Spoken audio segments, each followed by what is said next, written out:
श्वेता खड्का सामाजिक सञ्जालमा लेख्छिन्, माझी बस्ती यथार्थ र भ्रम। अहिलेका केही दिनहरूमा निर्माणाधीन माझी बस्ती र श्वेताश्री फाउन्डेसनलाई जोडेर केही मिडिया मार्फत भ्रामक समाचारहरू सम्प्रेषण भइरहेका छन्।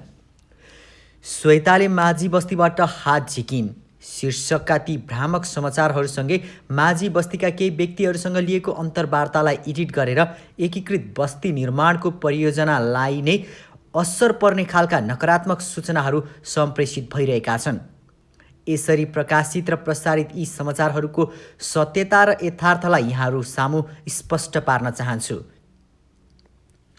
3 वर्ष अगाडि माझी बस्ती निर्माणको लागि अगुवाई गर्ने जिम्मेवारीलाई आफ्नो काँधमा बोक्ने साहस गरिरहँदा त्यो बेलामा मेरो अगाडि र पछाडि मलाई सहयोग गर्नेहरूको लर्को थिएन, न त मसँग प्रशस्तै धन नै थियो त केवल आत्मविश्वास अनि साहस।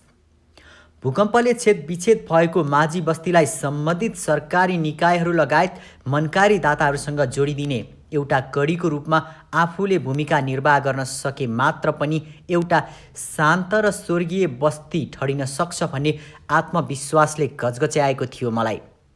त्यसकै परिणामस्वरूप राष्ट्रिय पुनर्निर्माण प्राधिकरण, बागमती प्रदेश सरकार लगायतका सरकारी निकाय र विभिन्न बैंकिङ संस्था, मनकारी दाता तथा सहयोगी व्यक्तिहरूसँगको हातेमालोले आज एउटा सुन्दर बस्ती निर्माणको कार्य अन्तिम अवस्थामा पुगिसकेको छ।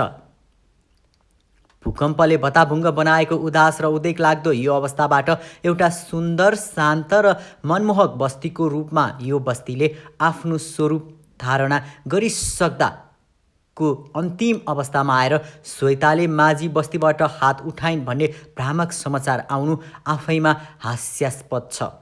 मैले यसलाई माझी बस्ती र म बीचको भावनात्मक सम्बन्धलाई चुडाल्न खोज्ने कुटिल चालको रूपमा लिएको छु।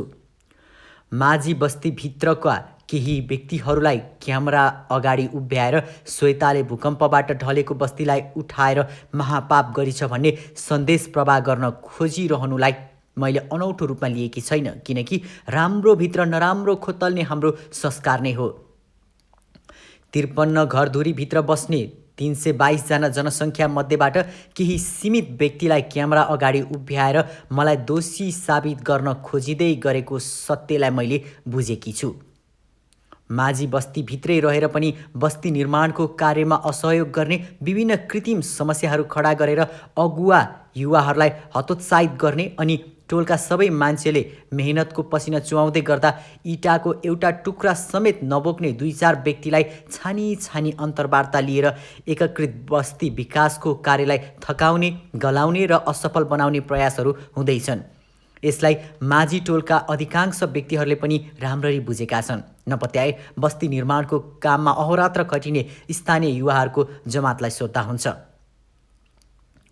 मैले श्वेताश्री फाउन्डेसनको नाममा पैसा उठाएर विलासी जीवन बिताएको प्रतिक्रियाहरू पनि देखेको छु। तर जसले मलाई फाउन्डेसनको नाममा पैसा उठाएर त्यसको गलत प्रयोग गरेको प्रमाणित गर्छ, त्यो प्रमाणित भएकै दिन जुत्ताको मालासहित कालो मोसो दलेर माझी बस्ती परिक्रमा गर्न तयार छु। तर फाउन्डेसनले कुन तरिका र कस्तो प्रक्रियामा कार्य गरिरहेको छ त्यसको बारेमा झिनो जानकारी समेत नलिई एकलौटी रूपमा आरोप लगाउनु कत्तिको जायज हो। यही आरोपलाई झुटो साबित गर्नका निमित्त म यथाशीघ्र प्रेस मिट आयोजना गर्नेछु र मलाई खेद्ने, लखेट्ने र विचलित तुल्याउने खेलको सप्रमाण पर्दाफास गर्ने नै छु। हिजो माझी बस्तीले आर्थिक अभाव झेलेर निर्माणको काम रोकिँदै गर्दा चुइक्कसम्म नबोल्नेहरू अहिले मतिर फर्किएर प्रश्न गर्दैछन्, तैँले त्यो बस्तीमा के योगदान गरिस्? मैले बस्ती निर्माणको काम रोकिँदै गर्दा व्यक्तिगत रकम रु 32 लाख दिएर काम सुचारू गरेको छु। विभिन्न दाताले घर बाहेकका पूर्वाधार निर्माणका लागि प्रदान गर्नुभएको आर्थिक सहयोगलाई पनि रिक्स लिएर उपभोक्ता समितिको खाता मार्फत घर निर्माणकै कार्यमा उपलब्ध गराएको छु। राष्ट्रिय पुनर्निर्माण प्राधिकरण मार्फत माझी टोललाई बजेट मिलाउन प्रपोजलको फाइल बोकेर 100औं पटक सिंहदरबार धाएको छु। कैयौं मिटिङ र झन्झटिलो कागजी प्रक्रिया पश्चात मात्र माझी टोल सहयोगहरू पुगेको हो। बस्ती निर्माणका क्रममा आएका कैयौं बाधाहरूसँग नडराई अनि हरेस नखाई जुधेको छु। जीवनमा कसैसँग हात फिजाएर भिख नमाग्ने प्रण गरेकी मैले माझी टोलको लागि हात फैलाएकी छु, सहयोगको अपिल गरेको छु। तर आजका दिनसम्म कोही कसैलाई जोर जबरजस्ती गरेर सहयोग दिन लगाएकी छैन। मैले दाताहरूलाई मेरो फाउन्डेसनको खातामा पैसा आउनुपर्छ भनेर कहिल्यै भनेकी छैन। माझी टोलकै उपभोक्ता समिति मार्फत डाइरेक्ट सहयोग गर्न अपिल गरेको छु। विश्वास छैन भने स्थानीय उपभोक्ताहरूको खाता, ब्याङ्क खाता र हाम्रो ब्याङ्क खाता केलाएर हेर्दा हुन्छ। हाम्रो खातामा लाखको कारोबार भएको देखिएला, तर उपभोक्ता समितिको खातामा करोडौँको कारोबार भएको देखिन्छ। यो परियोजना माझी टोललाई जबरजस्ती लादिएको परियोजना होइन भन्ने बुझ्नलाई स्थानीय उपभोक्ता समितिसँग भलाकुसारी गर्नुपर्ने हुन्छ। बस्ती निर्माण पूर्व नै 8वटा घरको डिजाइनहरूमध्येबाट हालको डिजाइन रोज्ने स्थानीयवासी नै हुन्। नेपाल सरकारबाट भूकम्प पीडितले अनुदान स्वरूप पाउने 3 लाख रकम भित्रैबाट बन्ने घरको डिजाइन पनि नदेखिएको होइन, तर त्यो रकमबाट बन्ने घर अति नै सानो र आकर्षक नदेखिने भन्दै स्थानीयवासीहरूकै सहमतिमा हालको घरको डिजाइन तयार गरिएको हो। घर निर्माणको लागि प्राविधिकहरूले तयार गरेको अनुमानित लागत रु 8,25,000 थियो। केही दाताहरूले ढोका लगायत जस्ता पाता सहयोग गर्ने प्रतिबद्धता दिए अनुरूप सो सामग्रीहरू मूल्य कटाएर 7 लाख मूल्यमा बनाउन सकिन्छ भनी अन्तिम लागत मूल्य निर्धारण गर्ने पनि स्थानीयवासी नै हुन् र घरको निर्माणको सम्पूर्ण जिम्मेवारी बोक्ने पनि निर्माण समिति नै हो। सरकारी अनुदान बाहेक अन्य नपुग रकम र 4 लाख ऋण स्वरूप लक्ष्मी ब्याङ्कबाट लिने भनेर साझा सहमति जुटाउने पनि स्थानीय उपभोक्ता समिति नै हो। याद रहोस्, सरकारी अनुदान प्राप्त गरेका उपभोक्ताहरूलाई घर निर्माणको कार्यमा कुनै पनि संस्थाले आर्थिक सहयोग गर्न नपाउने प्रावधान छ। अत यही प्रावधानलाई मध्यनजर गरी घर निर्माणको कार्यमा फाउन्डेसनको तर्फबाट जग्गा सम्याउने, प्राविधिक सहयोग गर्ने लगायत निर्माणको लागि आवश्यक इक्विपमेन्ट तथा औजारहरू सहयोग गर्ने भनी पूर्व सहमति भएकै हो।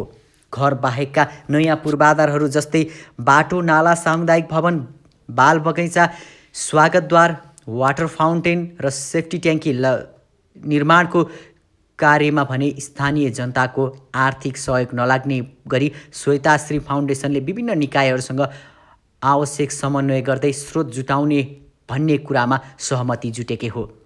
आजका दिनसम्म पनि सोही सहमति अनुसार कार्य भइरहेकै छ।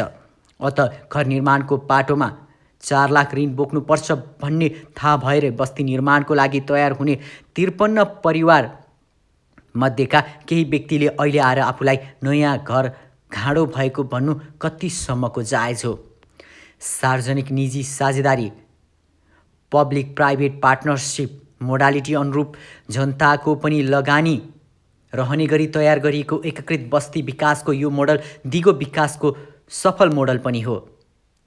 एनजिओहरूले सबै कुरा गरिदिनुपर्छ भने परनिर्भरताको सोचलाई चिर्नको लागि जनताको सहभागिता र लगानीलाई आत्मसात गरिएको हो। 4 लाख ऋण बोकेका माझी परिवारले ऋण मात्रै देख्नु तर आफ्नो अचल सम्पत्तिको मूल्य बढेको नदेख्नु विडम्बनापूर्ण छ। बस्ती निर्माण पूर्व 25,000 आनामा बिक्री हुने जग्गाको मूल्य अहिले 90,000 पुगेको छ। 7 लाखमा बनेको घरलाई अहिले 12 लाख दिएर खरिद गर्न चाहन्छन्। त्यसो त माझीहरूले बोकेको ऋणको भारी तिर्नको लागि होमस्टेको परिकल्पना गरिएको छ, जसले स्वरोजगार सिर्जना भई आम्दानीको स्रोत हुनेछ र ऋण तिर्नको लागि सहजता आउनेछ। यसको लागि भौतिक पूर्वाधार निर्माणको सम्पूर्ण कार्य सकिनु जरुरी छ। अत दूरगामी सोच बोकेको यो परियोजनाको मर्मलाई नबुझी यसको बारेमा गलत अफवाह फैलाउन खोज्नु कतिको न्यायसङ्गत छ?